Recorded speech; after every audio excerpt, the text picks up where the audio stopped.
ഇന്നത്തെ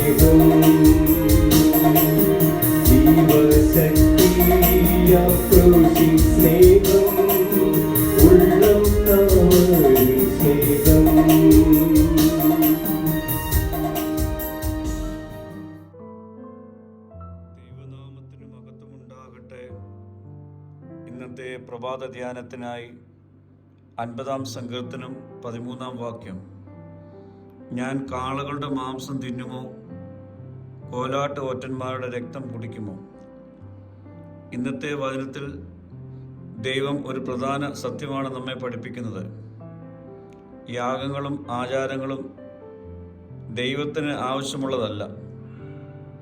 അവയുടെ പിന്നിലെ ഹൃദയഭക്തിയും അനുസരണവുമാണ് ദൈവം നോക്കുന്നത്.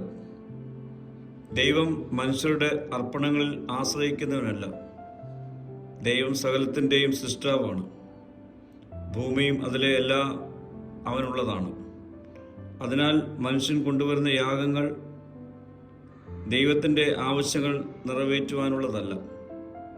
അവ വിശ്വാസത്തിൻ്റെയും നന്ദിയുടെയും പ്രകടനമായിരിക്കണം. പുറം ആചാരങ്ങളെക്കാൾ ഹൃദയത്തിൻ്റെ അവസ്ഥ പ്രധാനമാണ്. യാഗം അർപ്പിച്ചിട്ടും ഹൃദയം ദൈവത്തിൽ നിന്ന് അകന്നിരിക്കുകയാണെങ്കിൽ അതിന് ആത്മീയ മൂല്യമില്ല. ദൈവം ആഗ്രഹിക്കുന്നത് സത്യസന്ധമായ മാനസാന്തരവും വിശ്വസ്തമായ ജീവിതവുമാണ്. നന്ദിയും സ്തുതിയും ദൈവത്തിന് പ്രസാദകരമാണ്.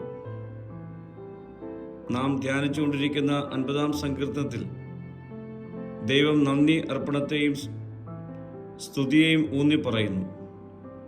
നാം ദൈവത്തെ ആരാധിക്കുമ്പോൾ വെറും പതിവുകൾ കൊണ്ടല്ല, നന്ദിയുള്ള ഹൃദയത്തോടെ ആരാധിക്കണം.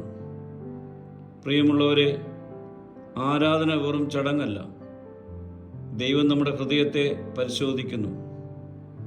നന്ദിയും അനുസരണവും വിശ്വാസവുമാണ് യഥാർത്ഥ ആത്മീയ അർപ്പണങ്ങളായി തീരേണ്ടത്.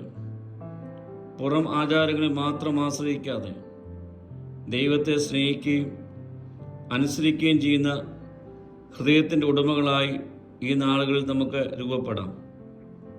പ്രാർത്ഥിക്കാം. കർത്താവേ, എൻ്റെ ജീവിതം തന്നെ നിനക്കുള്ള യഥാർത്ഥ അർപ്പണങ്ങളായി തീർക്കണമേ. മഹത്വം നീ എടുക്കണം. യേശുവിൻ്റെ നാമത്തിൽ തന്നെ. ആമീൻ.